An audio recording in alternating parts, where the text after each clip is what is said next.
Hello, welcome everyone. This is Women in Cleantech and Sustainabilities, the role of cleantech and sustainability in cities of the future.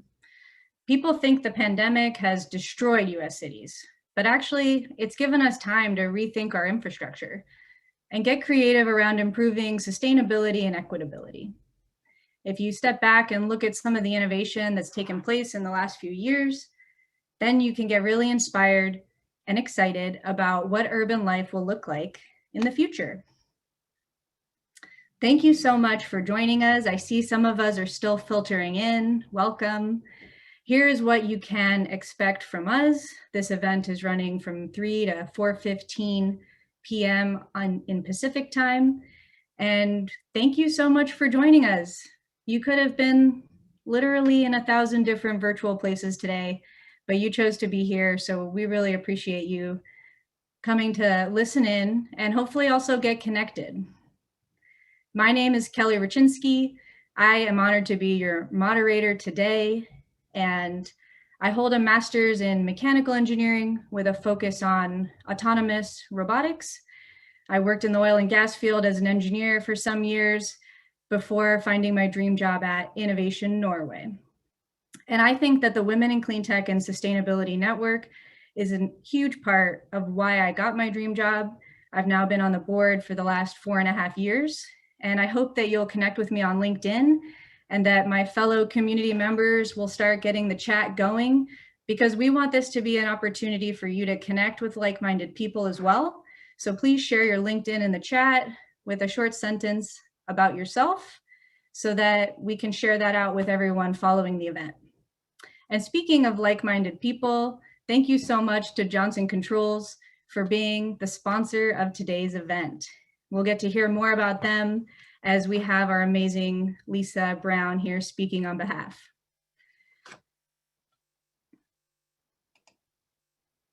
A little bit about Women in Cleantech. As I mentioned, I've served on the board now for 4.5 years, but it's a 10-year-old organization this year. There's some legacy there. I could brag about the mentorship program. I could brag about the executive committee workshops, but really, if you want to learn more about us, then come and check us out. You can see in this QR code, that'll take you to our website. You could check out membership. And if you happen to become a member today, then you definitely get reimbursed on this event that you're sitting in. There is upcoming a virtual speed. I'm sorry, does everyone see that yellow line that's on my screen, or is that just me? Nope. No, you don't. Okay, that's excellent. Thanks for the clarification. Oh, I do see it. Yeah. I see it. Yeah. Okay. Tiny one under April 8th. Okay. It's it disappeared. That's wonderful. Thank you, technical fairies, for your assistance. We've got a great team here at Women in Cleantech, including a few volunteers who are helping out today. So what I've got on the screen is our upcoming events, something to get excited about. Next month, we've got 4. Next week is our speed mentorship event. April 8th is definitely my speed. You will find me on April 8th at the Sustainable Transportation in Los Angeles event. Then we're celebrating Earth Day a little early on April 13th with a carbon removal happy hour. And I know my girl Sarah Fuentes is excited about waste and recycling innovations. But our flagship event is coming to a conclusion. Our grand finale is going to be May 8th. Don't miss out. It's inspirational TED Talk style talks, everything from your own brand to offshore wind, which I hope we'll get to touch on a little today and say. So without further ado, let me share with you, these are our panelists for today. Charlotte Matthews coming from Sidewalk Labs. We've got Lisa Brown from Johnson Controls. Ensei Asema with the New York City Economic Development Corporation, and Tiffany Chu, thank you for joining us from Remix. So what I'd like to do is jump into the discussion, and if you could please tell us more about your role at your company, and also what do you hope for from a policy perspective, from a state, local, or federal level in the next year, And I would love to start with Ense coming from the state of New York perspective. All right, good evening, good afternoon, everyone. So I live in New York State, but work for New York City. So just a reminder, I'm with the New York City Economic Development Corporation.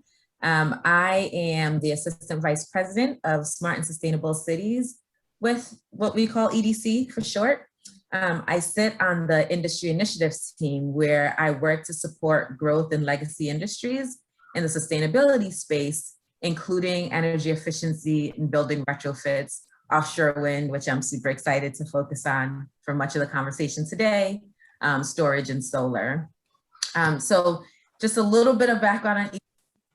We are a quasi-governmental entity. So we're part of the city family, and our mission is to build strong neighborhoods and grow good jobs across the 5 boroughs. We are focused on strengthening communities, building a sustainable city, developing talent in the workforce, and sparking innovation. Sort of underlying all those different goals are really our remit, which is to manage over 65 million square feet of diverse real estate assets on behalf of the city of New York, including everything from maritime, industrial, and infrastructure assets. I say that, and as we'll continue the conversation throughout the evening, you'll see sort of how that manifests in the work that I do. So I'm super excited about policy right now, and I think there's so much to be excited about on federal level, local level, state level. So I guess at the federal level, there's 2 things that I'm particularly excited about. First is just kind of Biden's whole of government approach to fighting climate change. I think that's that as someone who is addressing issues of sustainability and climate change from really multiple prongs, right? Thinking about it from an economic development perspective, a racial equity perspective, which I'll talk about as we proceed through the evening. Really excited about that.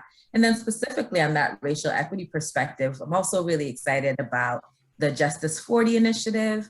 So that's a government-wide initiative with the goal of delivering 40% of the overall benefits of relevant federal investments to disadvantaged communities, and performance in that will be tracked. So I'm particularly excited about that because we've sort of pioneered a similar thing in New York State with the climate leadership and community protection.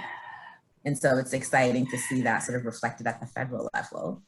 And then sort of one very specific thing to kind of jump into the conversation about offshore wind. Nisa, I'm excited that you are excited. Oh, Kelly, I'm excited that you want us to dig into it. I'm particularly excited about the Bureau of Ocean and Energy Management releasing some new lease areas, which will be really important for continuing to really trigger the growth of this industry. So I'll talk more about that through the evening as well. But welcome, everyone. Thanks for that teaser, Ense. That sounds wonderful. And Lisa, would you give us the perspective from Johnson Controls? Sure, and good evening, and thank you for having me. So I am the Senior Director for Municipal Infrastructure and Smart Communities for Johnson Controls. And for those of you not familiar with JCI, we've been in the intelligent building space for decades and have been helping our clients optimize their asset performance, enhance occupant experience, and meet and own their own energy efficiency and sustainability goals, and globally. And we work with about, in the city space, which I'm responsible for about 600 different municipalities globally. So throughout this past year, I would say that our partners and our customers and elected officials have been reaching out to us to consistently search for answers on how we could be part of their solutions to create a cleaner, more healthier, frictionless access control solutions for their buildings so they can build back confidence for their citizens and their employees. And so the recovery would begin and get them back into their infrastructure. And just as Nise mentioned, it's really all about that economic impact and how you bring back that from and make it more vibrant. So it's been a very, very active time. I lead the Smart Cities effort for our global markets. And we initially saw a bit of a halt in climate investments at the beginning and then an immediate pivot to needing more connectivity, needing more answers around their heating and cooling systems, a greater understanding on how to operate their buildings more efficiently, and then keep their essential workers and their students safe, et cetera. We all know it's not a hidden secret that municipal government is notorious for not always leading the pack with renewable energy technologies and infrastructure improvements. So there was a real spotlight shown on that during this past year and all the deferred maintenance and the lack of investment that was made in the tech space. And we see that completely ramping up now. I believe that we're all in recovery mode and that every city and county is really investing in reinforcing and resiliency and to make sure their community members and other folks are committed to their climate goals. So from a policy standpoint, I will say federal, state, local, and tribal. I do tend to focus a great deal on that for our company. And it is the net zero carbon emissions, I will say, agreements that folks are signing and that are being rolled out. We as a company just signed on to the Amazon. If anyone is in the audience from Amazon, the climate agreement, that was with 53 other companies. And we agreed that we would hit net zero carbon emissions by 2040, which is 10 years earlier than the Paris Accord. So we're really delighted about that. And I am also focused on this American Rescue Plan that our administration is doing, but that in the summer, the infrastructure plan, which is filled with clean technologies and green investments that folks can make, and some really wonderful climate initiatives that I believe the administration is focused on. So net zero carbon and some new infrastructure renewal is really kind of the focus on needing some federal policy so it can all trickle down. And thank you. And I'm excited to be on this panel with all these incredible women. Thanks, Kelly. Thank you, Lisa. That's exciting that you guys are planning to be net zero by 2040. That's a great goal. And Charlotte, can we hear more from you in Sidewalk Labs? You may. Hi, everyone. Good evening, good afternoon. So I am the Director of Sustainability at Sidewalk Labs. Sidewalk Labs is an alphabet urban innovation company. I was hired to lead the infrastructure design for a climate positive community we were building in Toronto. And that project is no longer being, but out of that, we spun out a lot of ideas, including one to make electrification affordable. It's a product for utilities. And so now I've come out of 20 plus years of real estate design and development and infrastructure planning. And now I'm leading a product team for a new technology for utilities. So that's sort of an interesting twist of life, but incredibly fun. And I have to say, you know, I've been on the ride of sustainability now for, as I say, quite a few years. And we've always gotten very close to having climate be on the agenda of government, and it usually falls off. And so to actually have it be one of the big four topic areas is definitely exciting, and I am cautiously optimistic. And I would like to see, you know, as I am focused on electrification, I would like to see policy continue to move in the direction of decarbonization of our energy supplies. I am, even though I know none of them or few of them pass, I'm kind of excited by all these new gas bans to basically say we have enough gas infrastructure in that all the renewable gas in the world would not fill what we've already built. So let's try and avoid building new. And I am sympathetic that we need fossil fuels for a good long while and maybe into perpetuity. But that said, the idea of building all new construction to be all electric and to green our power supply seems like a major step in the right direction. Thank you, Charlotte. I couldn't agree more. And Tiffany, would you please introduce your role at Remix? Hi, everyone. Pleasure to be here. My name is Tiffany Chu. I am the CEO and co-founder at Remix. And now I'm also with VIA. Remix got acquired by VIA about 2 weeks ago.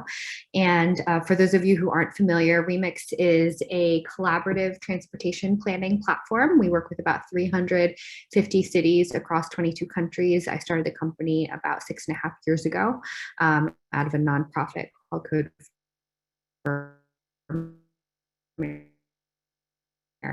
America, and recently partnered with VIA to really help provide an end-to-end transportation solution for the transform the world, and deeply believe that transportation is the single largest contributor to greenhouse gas emissions in many, many cities around the world. Here in San Francisco, it represents about 46% of our emissions pie chart. And that's why one of the most exciting parts of this new administration is Mayor Pete, now Secretary Pete of the USDOT, every single panel or speaking opportunity he's on, he champions things like sustainable modes. He talks about complete streets and many other very exciting equity-oriented aspects of transportation. So excited to be here, and thank you for the opportunity. Thank you, Tiffany. Congratulations on the acquisition. We're excited for you. I'm sure there's a lot of work ahead. So let's talk about investment in urban spaces. I know a few of you were talking about transportation, but also building efficiency. But when we think about investing in these urban spaces, and it's a great way to revitalize cities, but that growth is not always accessible for all. And communities are often, BIPOC and other Indigenous communities are often left out from these benefits. So what do you think are some of the most important things to keep in mind to ensure that the clean technology and sustainable investments that we get to talk about today are available to all? And I know, Ense, this is a big part of your work, so I'd like to hand the word to you first. Sure, yeah. This is, very, very important to the work that we are doing in New York City around offshore wind. And so I'm just gonna sort of dive right in. I like to get specific. I think it's helpful to do that rather than sort of stay at the level of platitude. So, beyond the climate benefits, we're really excited about offshore wind because of the economic development benefits that can be unlocked if New York City can become a hub for the industry, and does that in a way that leads with a commitment to embedding equity from the outset of the industry, right? So you look at various parts of the clean tech ecosystem, and we failed really in embedding equity into a number of industries. And so we take it as sort of as the leading priority as we try to build out this industry in New York City.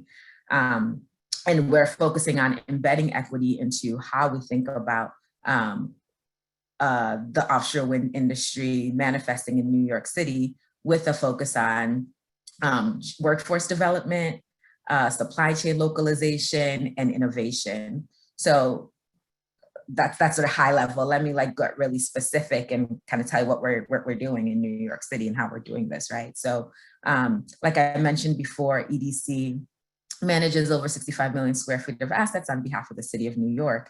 And so a few years ago, we awarded an RFP to an organization called the Sustainable South Brooklyn Marine Terminal, it's a joint venture between two companies. Anyway, they were awarded this contract to operate and develop the South Brooklyn Marine Terminal, which is located in environmental justice community in New York called Sunset Park. So anyone who, I don't know how many offshore wind geeks we have on the line, but if folks are yeah, I know you are, Kelly. And others who might be paying attention to the industry might have heard about the South Brooklyn Marine Terminal. It's recently been all over the news because it's going to become a hub for staging and installation and operations and maintenance for offshore wind farms that will be located off of the coast of Long Island. So that's this context. But to get back to Sunset Park, this environmental justice community, it is New York City's largest maritime and industrial area, as well as an industrial business zone. And it's a community that is really ethnically diverse, strong community, a working class community. But unfortunately, for far too long, they have borne the brunt of environmental injustice, including pollution from solid waste transfer stations, 3 fossil fuel peaker plants, and hundreds and thousands of cars and trucks passing through an expressway that cuts through their neighborhood. For decades, that community has been articulating land use goals for their community that are aligned with an offshore wind opportunity, right? So it's a maritime community, and given that the South Brooklyn Marine Terminal is located in that community, they have been advocating for a vision around how might that asset be turned into a place that can support renewable energy, such as offshore wind. So with this context in mind, when EDC as the master leaseholder for SBMT, when we worked to ensure that offshore wind developers are able to lease that space to be able to stage and assemble and then maintain and operate their offshore wind farms, we wanted to do that not just to sort of, I mean, we want to do that. Obviously, we have a commitment to advancing our climate goals, but we also wanted to do that in a way that helps to advance this environmental justice community of equity, right? And of ensuring that investments in their community are really driving at equity. And so we leveraged our position holding that master lease to negotiate with the developer to establish a fund that's going to support workforce development, right? So this is like one very concrete example of how, we're supporting climate investments, but also doing it in a way that from the outset, we're ensuring that communities who have too long borne the brunt of climate injustice are able to access the jobs that are going to be coming to this new industry.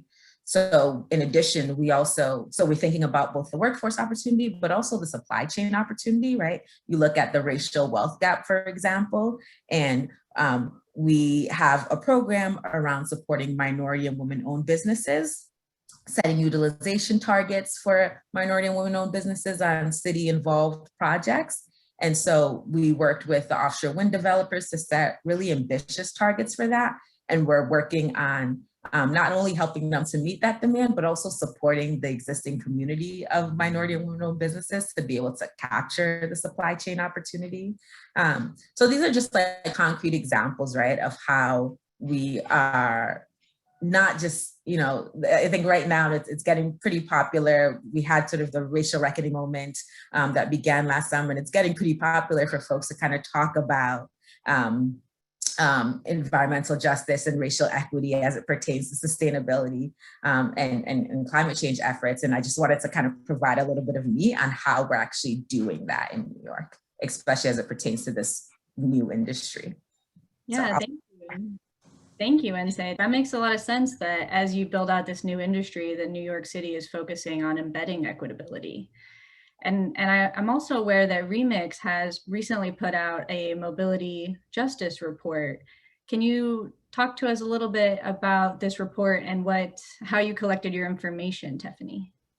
Sure. So thank you for referring to our report. It's around, it's called Remixing Mobility Justice and Innovation, and it was up in partnership with Elemental Accelerator, one of our climate tech investors, as well as 3 different nonprofits who we partnered with. And basically, we started from a point of view of we needed to figure out what the community's questions were around transportation plans and future planning, and how we can get at those questions in an approach that uses equity and equity related data, such as demographic data and languages that people use as an input into the plan, as opposed to an afterthought, which is typically the case, unfortunately, with a lot of kind of infrastructure and capital projects.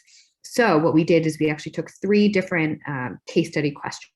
One of them being how many people would potentially have access to a new rapid transit route within, a 5-minute walk from their house. And that specific question was answered in Remix. We created a new kind of exploratory geospatial analysis tool that you don't need, a PhD in GIS to be able to do this analysis. Anyone from the intern to the executive director to an advocate to a community member could actually go and ask that question to Remix and get an answer that's data based from the census, as well as overlaying it with important information around where various destinations are. For example, grocery stores, hospitals, healthcare facilities, etc. So what we learned through the process in working with a set of nonprofits to create basically a technology tool is that it is just so important to not start with the technology first. I think that's one of the mistakes that a lot of startups make, where you start with the technology and then expect the community to embrace it with open arms when you haven't even very clearly defined the problem scope. So we basically did a 9-month project sprint and included a community-led design sprint at the beginning, and had equity advisors weigh in throughout the course of the process and project, and officially launched it in the middle of COVID last year in May, so that people and agencies and cities could basically do more with less in a very constrained environment, do pandemic-related crisis planning for a lot of new vaccine-related routes or COVID testing routes, et cetera. And so that's been a really fascinating journey as from a startup perspective. That's not like typically how a startup's product development. The exploration will continue. Sure.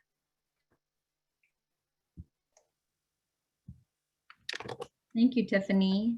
I appreciate your very thoughtful response. And it's good to understand that you guys spent about 9 months, you said, in putting that report together. And how many cities did you talk to while you were doing that? Between 10 and 15 as a part of the design process, yeah. Very cool. Thank you so much for sharing. And Lisa Brown, I would love to hear you weigh in. How do you think we can make clean tech and sustainable solutions more equitable for all? So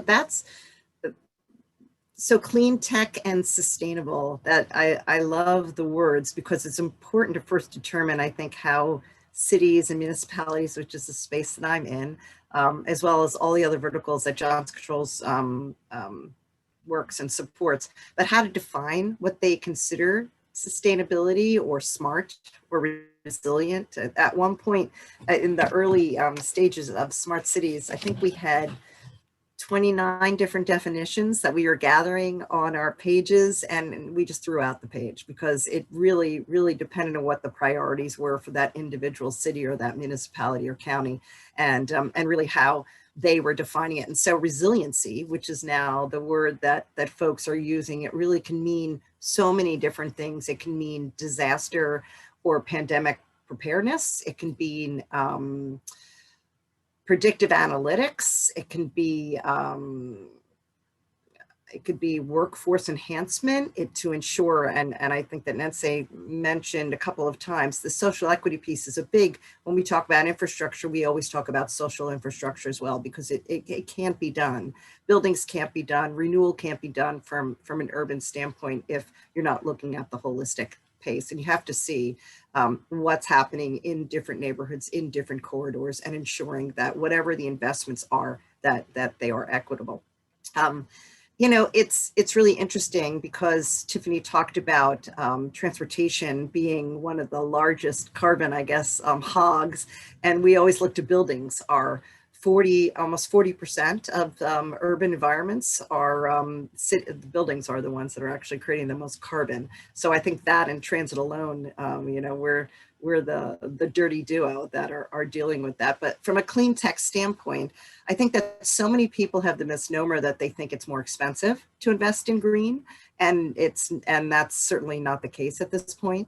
And there are so many folks that we work with and partners that are asset managers or are green investors. They only want to invest in municipalities and cities and counties that are looking at green investments. So from an energy efficiency, from ensuring, and you talked about wind, and we have so much that we talk about from a microgrid standpoint as well, from solar. We were the first ones to actually put a floating solar array on the top of wastewater treatment runoff pond. So, I mean, there's always so much creativity that you can bring to everything. And I'm very delighted to see that everyone on this call, and it looks like everyone who's attending, is focused on ensuring that themselves, as well as their partners and their companies, are keeping, you know, focused on their ESG goals. And hopefully we can have a movement where we lift everybody up. else up as well. And that's for the entire community. So when I talk about municipalities and I talk about city government, I'm also looking at schools and in higher ed, and in public housing and affordable housing, which we do a lot of work with. And New York City is doing such amazing work in the public housing and affordable housing space too. And I know that they're looking at, and I don't know if you're involved in that from an economic development corporate center standpoint in terms of all the renewables that they're looking to put in place too. So I think that, you know, learning from home and making and ensuring that citizens are also embracing the policies and the mandates that are in place are wonderful. And I'm delighted to see that the affordable housing, public housing groups in HUD are also looking at that as well. So. Thanks for sharing, Lisa. Yeah, you mentioned a buzzword there, resiliency. That's very true. And electrification is another buzzword that we hear a lot. It's definitely out here in California right now. I'd like to pose the next question to Charlotte. In New York City, where you're based, where do you see opportunities to reduce the carbon impact in urban real estate? Is it a matter of making more buildings more efficient, or is it more about changing the generation landscape that power the buildings? Well, I mean, of course, the easy answer is both. But I think there's an interesting issue that as you move toward a greener grid, it is really less about energy efficiency. Energy efficiency is, of course, important. You know, less is more in that respect. However, it's when you use energy that becomes more important. And, you know, there's an interesting example of, for instance, I mean, so you know, understanding that this is a varied group, renewable energy is intermittent. You know, the sun shines and you get solar power, the wind blows, you get wind power, but it's unlike fossil fuel generation in that it sort of comes on when it wants to come on. And thus, you need to actually manage the demand side much more to link it with the supply side, unlike today, because today we can, on the demand side, we can use power whenever we want. We just turn on fossil fuel generation to meet that demand. But because you can't control renewables, you need to control the demand side. And so what's interesting is that in the past, the energy efficient solution, for instance, for hot water heating would be an instantaneous hot water heater, where literally when you need hot water, you sort of turn on the flame, you generate your hot water and you use it. And it's more efficient because you're not holding a big tank of hot water that you have to keep hot. However, if you're taking your shower right after you go for a run in the evening, and then you immediately are having your instantaneous hot water heater come on, that's actually the most high demand time of energy in residential neighborhoods, and the sun's not shining. So that's going to be fossil fuel heated versus the more old fashioned hot water tank heater that we all had when we were growing up, that actually you heated up some hot water, but then and you had to keep it hot. That's a much better solution for a green grid because you can heat up that hot water at night when you might have wind power or hydropower and very little demand. And then you actually just use that hot water after that run. So I'm much more interested in strategies that are moving buildings toward ways of preheating, pre-cooling outside of those demand hours, energy storage, all of these technologies that are called load shifting, so that you're actually looking at when you're using power versus just using less of it overall. So that would be my answer to that, is green the grid, especially in New York cities, but also maybe look at when you're using energy as opposed to just trying to reduce overall. Yes, thank you for the reminder, Charlotte. The load shifting is a good point. And I know, Lisa, you also have an expertise when it comes to building efficiency. So I'd love to hear from you sort of on that smart city improvements. What's Right. top of mind right now in your area of expertise? And also what types of electrification can we expect to see in municipal infrastructure in the near term in order to enable those smarter cities and all those sensors that we want to install? Right. Yeah. So that's a two-part. The first part of the question was, can you just, the first part? What improvements do you see top of mind, and how do you think we're going to power them? Right. So, I love the way that Charlotte brought up that energy efficiency is not, because there's so many companies. I've been in an energy efficiency company for so long, but it used to be something that was the overall goal. And now it's often, it's a side effect of the other investments that they're making. So while they're still, you're right, very interested in energy efficiency, it's not the compelling event that will drive them towards working on things. It's everything else that they're working on. And so, yeah, we definitely see a lot of lifting up, and from a smart city standpoint, that the word smart became so diluted at that, again, because there was so many different customized definitions of it. So we landed on secure, connected, and resilient communities. One, because communities was more inclusive. And from a security standpoint, we have, and I think that there's a true need for public safety and also cyber safety. From a connectivity standpoint, we certainly saw this during the whole pandemic shutdown, now the recovery, the need to connect people and connect buildings and connect systems. And then the resiliency thing, as we said, so many different definitions on what resiliency could be. Cities that are full electric or have their own utilities. And I'm thinking, there's so many California faces on the screen right now. I think of Palo Alto and how, it's hard to really compare to them. And I was told this a couple of times, don't compare us to Palo Alto, just because of just the incredible opportunity and the strategies and just the ecosystem and environment that they've actually created. But there's so many different cities that are looking to put those standards into place, energy efficiency, flexible. That was the other piece. And I think that you talked about building systems and being in the building automation system space. Interestingly enough, so many buildings that were shut down in the last year didn't even see the efficiencies that they expected, because they didn't have the right systems, and they didn't have the right sensors, and they didn't have the right, all those technology investments that you just mentioned, Kelly, that were in place. So while the buildings might have, and the infrastructure might have been shut down, there wasn't all of that being transferred into being more energy efficient or reducing load, or even because the systems and the BMS that was in the buildings were not nimble enough. And so that was a question that we hear from many people in terms of how to make my building more flexible. How do I change the mode? How do I bring it to a place where, from a cleaning standpoint, in terms of having to, a pandemic ready response was even something that we put into place. And we came out with a couple of new offers for healthy buildings and healthy people and planets, because it became so apparent that this was something that was missing in so many of these buildings. And in North America, we are generally in retrofit mode. I have the luxury of working also in the Middle East, in places in Asia. You look at Dubai and they're embracing AI and green buildings. Singapore and Brazil that have these amazing net zero goals that they're working on.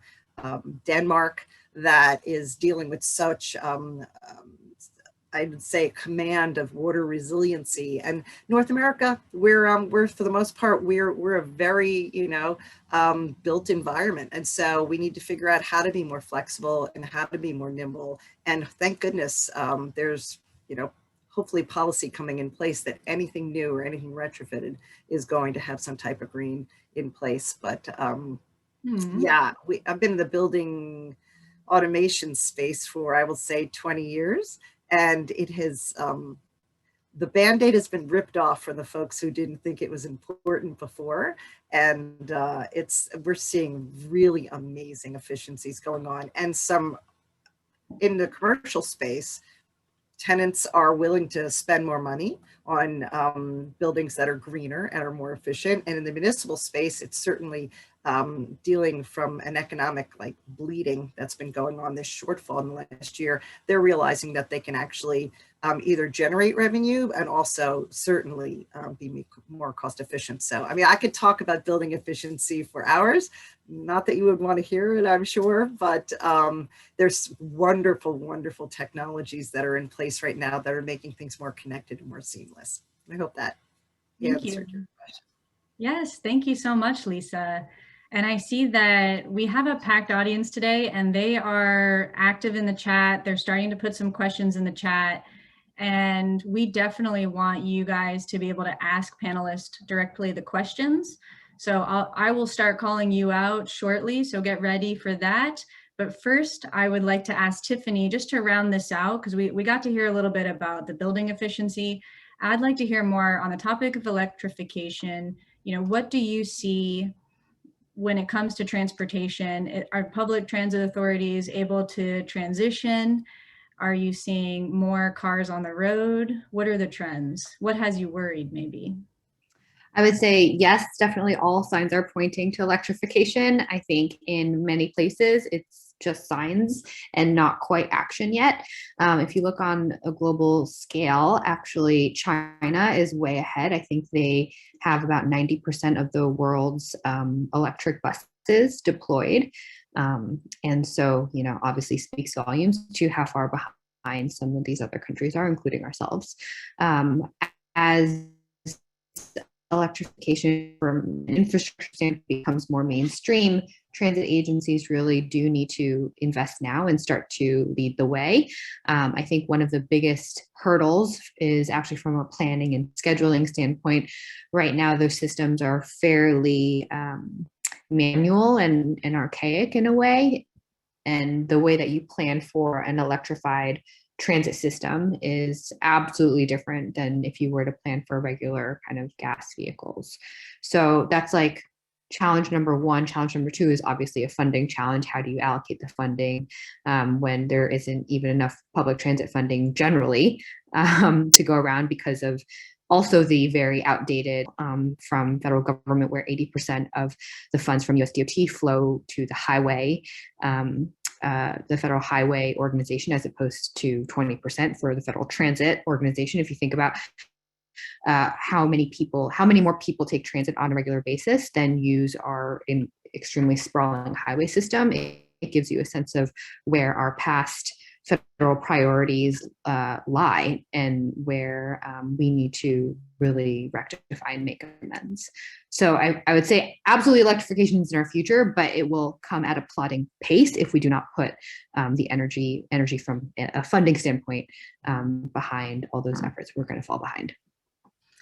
Well, I'm so glad that you brought up funding of these projects, because I know from our who's in the audience, at least the company list, I can see that there is a lot of different players who would be a piece of that financing. So I'm curious, you know, from your perspective, or what kind of pools of money do cities have to pull from?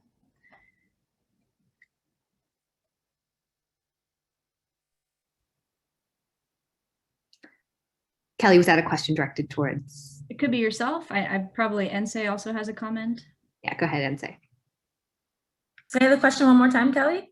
I'm curious from the panelists how you think that these new initiatives are being funded. Maybe you could share with us from the offshore wind perspective, how is that being funded? Is it private companies primarily coming in and building that?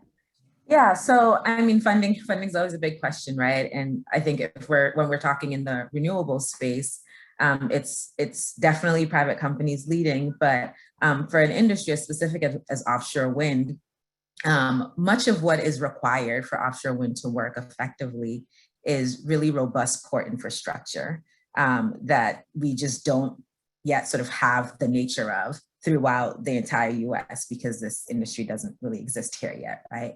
And so to get our port infrastructure kind of up to par to then be able to service these offshore wind farms, that is something that the public sector is all across the Northeast, where we're seeing offshore wind really take off, is seeing as part of its responsibility. So when you look at New York, for example, New York State through NYSERDA is providing about $200 million of infrastructure, port infrastructure, upgrading money for the South Brooklyn Marine Terminal, the one that I mentioned earlier that's based in New York City. New York City has committed $57 million to getting that port up to standard to be able to service the industry. And so it definitely takes these public-private partnerships, right, to be able to get these offshore wind projects off the ground. Yeah, and So do you also work with NYSERDA too? Because I know they have that Flex Tech program that are helping folks audit all of their infrastructure and then figure out from an energy efficiency standpoint how to move forward. I've always seen NYSERDA being so innovative. Yeah, NYSERDA is a great funder of a lot of the energy efficiency, renewable energy work that's able to happen throughout the state. Wonderful. So Kelly, I'll say that often our partners and our customers will ask, from a funding standpoint, we need flexibility. And being in the municipal space, I will say that, and you brought up public-private partnership, which is great. I will do a shout out to Canada if we have any of our Canadian brothers and sisters on the phone, because they have just done it's a well-oiled machine, the public-private partnership model up there. And I would say in the United States, it was much more of an interest, but not a commitment. And that has certainly changed, because just from a funding standpoint, they're looking to do some risk transfer. They're interested in working a little bit more and know that they're having issues themselves from municipal budget shortfalls, et cetera. As a service is something we're hearing more and more in terms of an overall model that folks are much more interested in actually buying on a service model standpoint. So buildings as a service, resiliency as a service, infrastructure as a service. I'd love to hear from the other panelists, or anyone for that matter, what your experience has been with the AAS models, and then of course alternative financing, contingent financing, performance contracts, energy, contracts. That's always funding that's been out there and tried and true. But if anyone could jump in from the as a service standpoint, I'm intrigued in how rapidly it's taking off.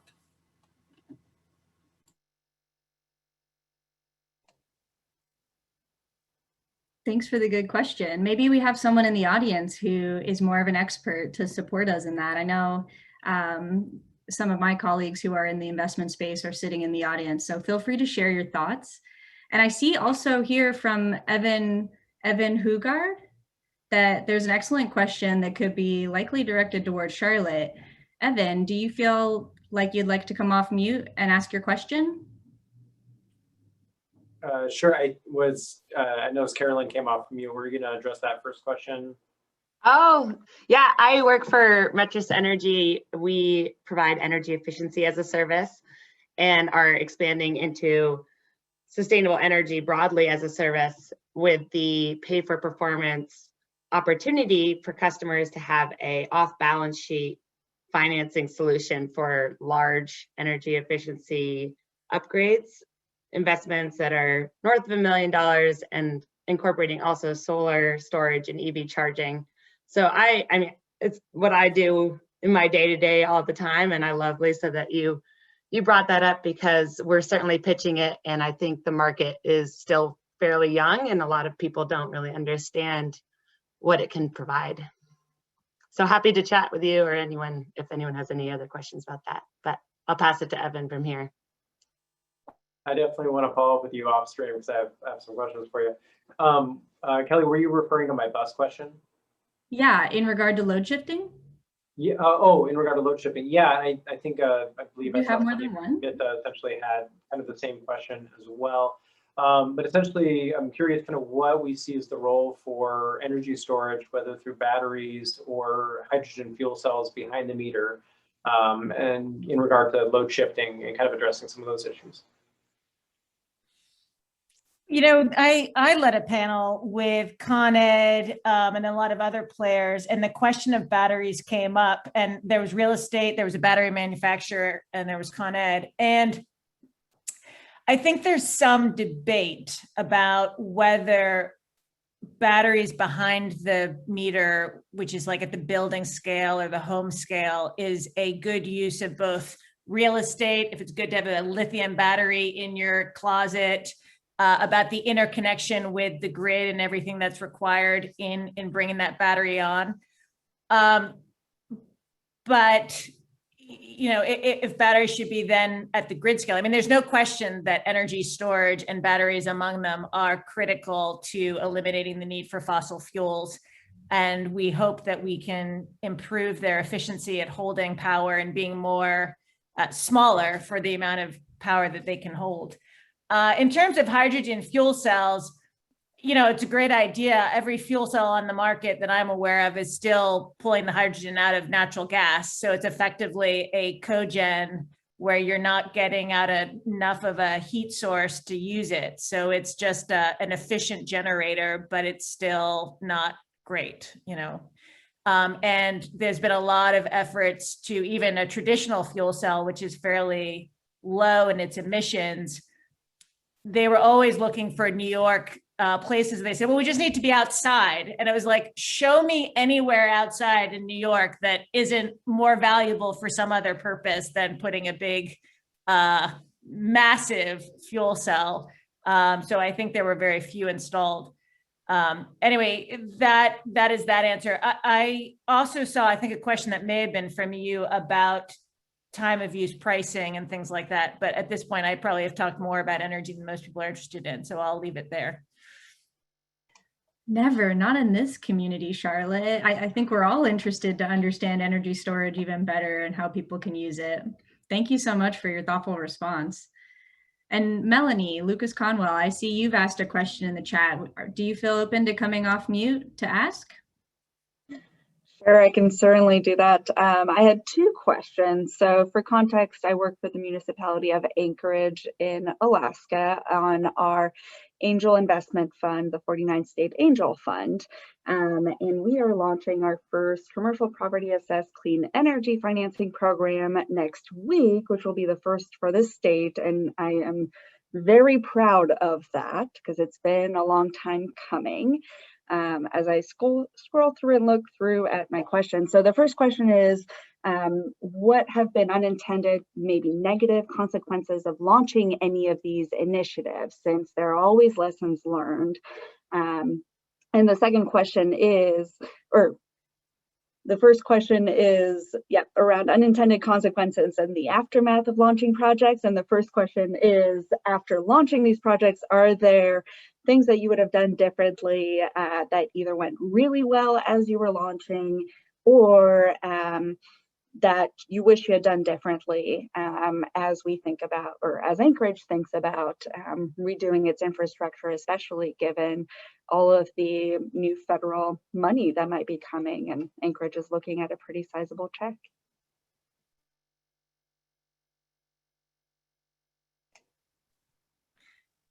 Thanks for that question. Charlotte? I can answer it. Now, when you're talking about these green projects, since you pivoted to infrastructure, are you talking about specific energy related projects? Not, yes, and a lot more. So a lot of our roads need a lot of work. We have a lot going on in Alaska. There is also the Alyeska pipeline that we have, so it's energy related, but it is infrastructure. Yes.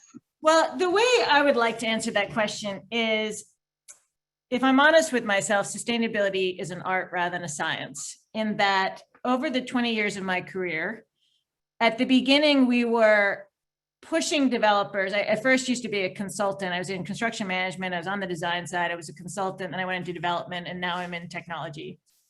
And over that period, we used to drive developers to install gas-based chillers. So they were generating air conditioning using gas-based, because in New York, our grid is so, you know, it's better to use gas than electricity. Electricity, we have about 3 times the pollution associated with using electricity in New York City than we do for using gas. And so the most carbon efficient thing you could do, or the most sustainable thing you could do, was pay a little bit more for an air conditioning unit that ran off of gas rather than electricity. And then I built a cogen plant I used to work for Related, and at Hudson Yards, we have a massive cogeneration plant. And it makes power out of natural gas, but it does so much more efficiently than the New York City grid. And we take all the waste energy and use it to heat hot water and make chilled water. But if you were to ask people today if you should ever use gas for air conditioning, they'd be like, no, it's all about electrification. Don't put any new gas infrastructure in. I can tell you about 6 examples over the course of my career where something 20 years ago was the thing to do, and a developer was not thinking correctly. They were just thinking about their bottom line. that the sensibilities have changed on. So I think there's always the debate about whether the right thing to do is, for instance, in New York City, should you use gas today because it's more carbon efficient than electricity here? Or should you be planning for a future where you think maybe we'll finally, green the New York City grid, and thus don't install infrastructure for gas, think 10 years, 20 years ahead. And so I would argue that sustainability is really about a gut instinct, and everyone will look at an issue two different ways. And we should just always be quite humble to that point. So yes, of course there are unintended consequences, but you do the project that makes the best sense for you in the time that you are, like everything else in life. Thank you, Charlotte. Go ahead and say. I'd love to. You muted yourself, my friend. I started talking and then I muted myself. I'd love to piggyback off of that. I think I hear that advice, Charlotte. I think also, as we think about kind of unintended consequences of investing in kind of new renewable energy industries, and also as you think about how to mitigate some of that, you're doing the best that you can now that Charlotte was talking about. I think there's something to be said about thinking about the co-benefits of the investments that you're making, right? And so, again, I started by saying this, like really thinking about from an economic development perspective, like in addition to getting that infrastructure built in a way that's climate resilience, what are we doing? How are we thinking about, maximizing the workforce development opportunity? What are we doing in terms of maximizing the opportunity for MWBE suppliers to be a part of that supply chain, right? So like, how are we addressing, what are the multiple benefits, the co-benefits, right, around the investments that we're making? I think the more we think with that kind of frame, perhaps the less, we lessen the consequence of sort of unintended, of making the best decisions that we could at the time, given the technologies and the realities, right? Thank you for the add-on. And I'll just say, I mean, that was so well done. And every construction event has has a side effect to it, right? Or something that you didn't think about. And I think that often, one of the things where I've seen things go really well and when I've seen them go sideways, and projects are really innovative and cutting edge unless they kind of go off the deep end a couple of times, and then you have your partners to bring it back. But just to make sure that you're aligned with your vision, right, and make sure you have those short and long-term goals and your time frame and your clarity in that alignment, just to bring that whole resiliency, equity, and economic vibrancy. I'm repeating with different words with what everyone's been saying, but partner ecosystems are a big deal too. Making sure that you identify gaps, and then you have folks that could come in and have specific and clarified swim lanes that you can pull together. Not any one company can do everything that you're looking for from a renewable project standpoint. So making sure that you bring in customers, and it's important to have those voices, community leaders, enablers, architects, bring in owners, utilities, faith-based organizations, everyone, in order to get together and help with that vision and be part of that partner ecosystem, I think is really important. And then making sure that you're understanding what type of data that you want to be able to measure, and then measure it correctly. And then we talked about funding as well. And I think those are the 6 areas that if you lay that out and have a journey map that you kind of create. I'm fortunate to work with the Smart Cities Council that they do such amazing work, and they do these readiness challenges and workshops for cities and for states and even tribal. So if that's something that you're looking, and they're very, very active in the clean tech and sustainability space as well. So Melanie, if you want to reach out to those folks, or I'm happy to connect you just to kind of pick their brains on how they've seen work being done in other states and other communities. But as long as you put all that stuff in place and then you have that alignment, and then be patient with yourselves. And yeah, I know people like to say fail early, but it's great when you do that, so you're able to like recover. And I think that that will actually, it'll give you more of the boldness and bravery in order to really take on some more of these innovative projects. And in Alaska, and we have an office up there too. And I mean, there's just untapped possibilities. So congratulations on starting that. And you know, we'd love to hear how you're doing, and maybe you can feed it back to the organization, you know, how you're tracking as you go. Thanks, Kelly. Yeah, thanks for that. And it's such a good question. What are the side effects that you see from projects that you've executed? And I know we've had three of our panelists answer. Tiffany, if you have any thoughts on that, you're very welcome to jump in. Yeah, I would say one of the most unintended consequences of rapid transportation projects are how the community responds. For example, there was a big project with the Oakland connector here in Oakland to the airport from BART. And there was actually a Title VI complaint filed on behalf of that, because there was some community that felt that, you know, underrepresented neighborhoods were being disproportionately impacted as a result of the construction. So that project just completely snowballed in cost and completely was overrun, and is now one of the most expensive airport connectors in the world. Kind of hard to imagine. And I think one of the ways that that could have been mitigated was doing better public outreach early on, and understanding how, say, a big infrastructure project like, you know, a highway, which we very kind of like unabashedly in the 60s just put up so many highways through communities of color, and have now contributed to a lot of disparate health impacts in those communities. So I would say one of the areas that we're very conscientious of is like a public engagement standpoint. If a community understands, say, what a protected bike lane project could look like, what are the impacts, how much would it cost, who might benefit from it, who might be impacted from it.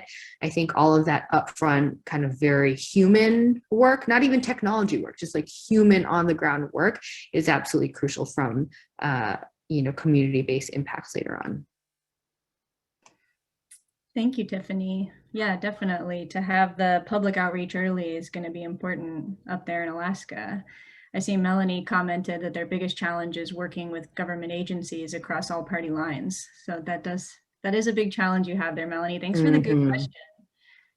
And I see, you know, we're coming up. We've got about 12 minutes left in this talk, and just a few questions. Is Jenna Lewane still on the call with us? Hi, I'm here. Hi, please ask your question. All right, so I feel like we've touched on parts of my question, but I guess my interest and my concern, especially after watching what happened in Texas, is about, you know, no matter what technology we're talking about, whether it's vehicle electrification or smart grids technology, everything is still, you know, of course, very reliant on electricity, and then by default the grid. And in my background in utility consulting, I'm based in New York. You know, Con Edison, for example, is trying to do, you know, EV infrastructure. They have, you know, redundant systems, yet New York still gets blackouts in the summer. The grid system isn't always able to even handle kind of baseline power, right? So I'm just curious if the panelists or anyone really here had thoughts on, you know, the trouble of relying on the grid. A lot of the technologies and solutions that get passed around kind of assume that the grid is going to be there and available. And I'm wondering how, you know, if that thought has been changing as, you know, as we've been moving forward, thinking about resiliency, thinking about cleaner fuel sources and storage, or what you think the role of the grid is going to be in the future, if it's going to be, you if it's going to play a role? I mean, I'll just jump in really quickly that, in New York City, as much as we are advocating for electrification, as much as we're advocating for, new renewable sources that can plug into the grid, we are similarly advocating for upgrades in the transmission and distribution system, right? We have, I don't work on that because I'm with the Economic Development Corporation, but, that's a pretty significant part of like the advocacy agenda of our Mayor's Office of Sustainability, for example. So I think you're spot on, Jen, in asking these questions. I think we have to be doing them sort of in tandem. Yeah, I mean, there's no question that when you're relying on one fuel source that you feel more vulnerable. There's no perfect solution to any of this. So certainly you can put diesel generators in buildings, which are more common now. If you just use natural gas for a backup generator, you won't actually get enough consumption that you can sustain the cost of the infrastructure. And if we keep relying on gas for heating and hot water, because it's a very reliable fuel in terms of that, I would say that actually certainly when you have underground lines, Con Ed is very, very reliable. I mean, we've lost power twice, but natural gas, the lines do not go down. But of course, then we're going to have more and more carbon and more rapid extreme weather that then creates more resiliency problems, and the list goes on. So I definitely believe that the way we design the grid should actually change to allow more resilience. So having 2 points of entry and things like that.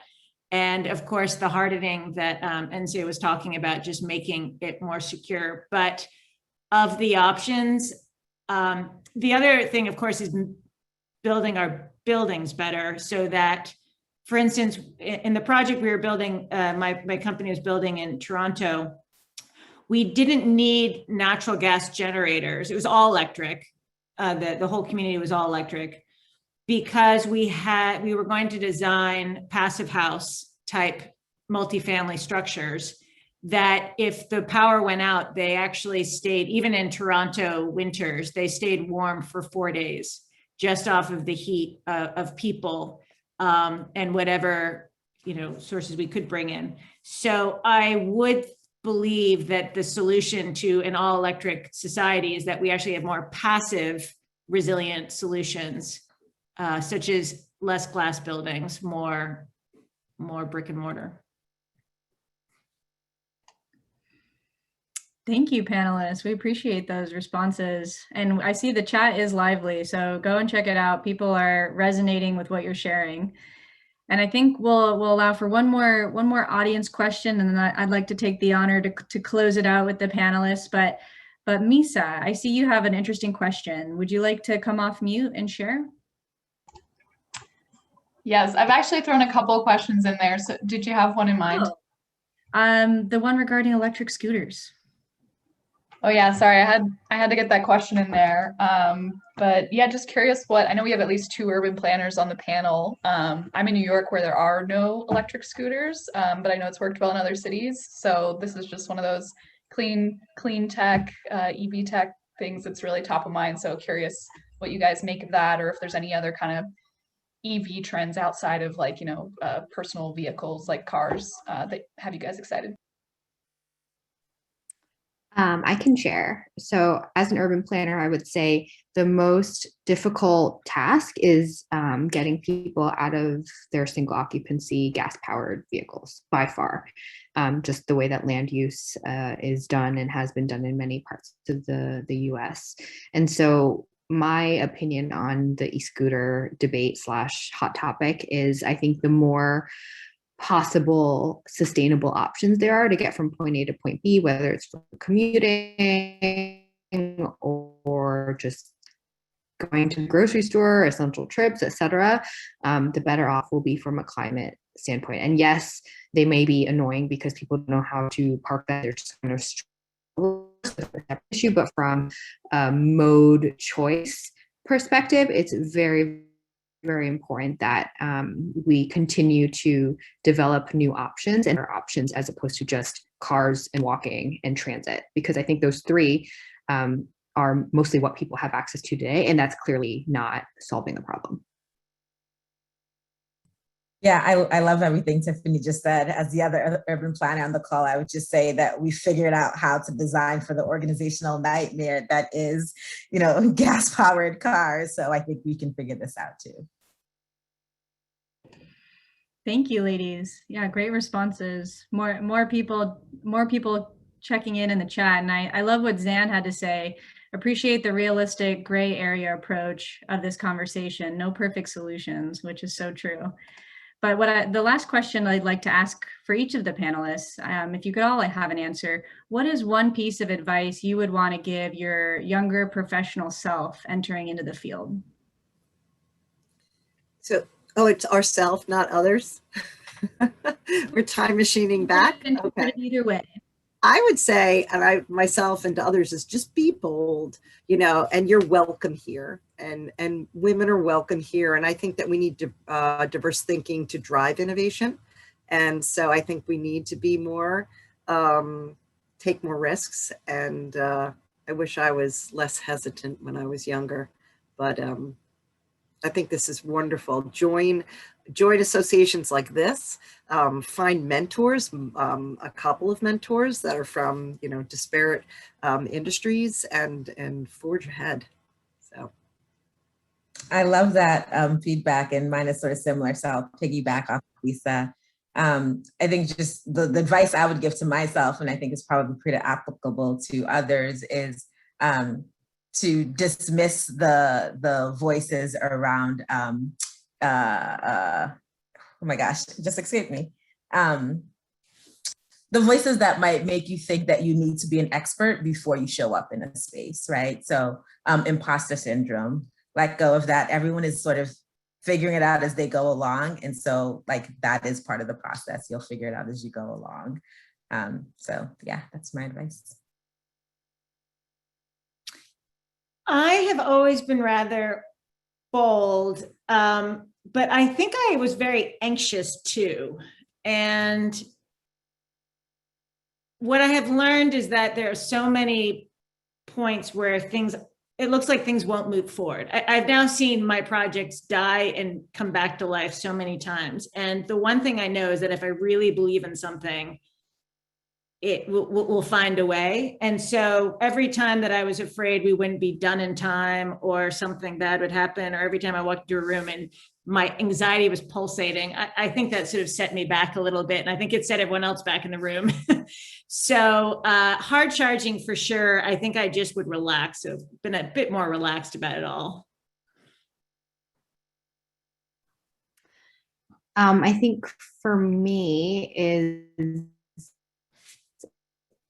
I was listening to the How to Save a Planet podcast over the weekend while I was cleaning my house.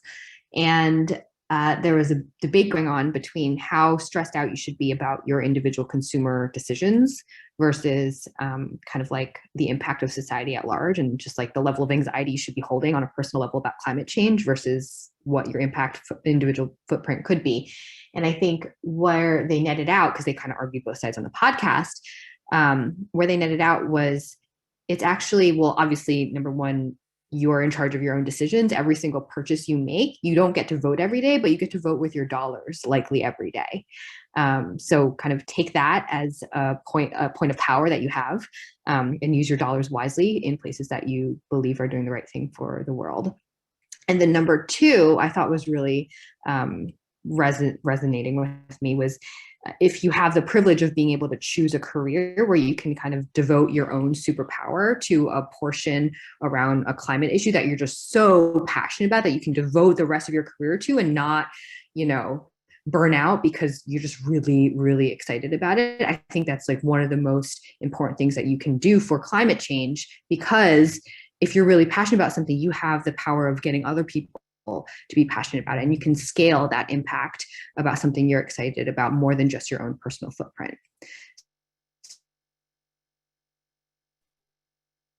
And I want to leave that with you all too. Thank you, Tiffany. You seem passionate about transportation, so there you are, a living example of your own advice. Thank you for that. And I see that Sarah Fuentes, our vice chair, is saying, be bold. I totally agree, Lisa. So thank you all so much for joining us here today.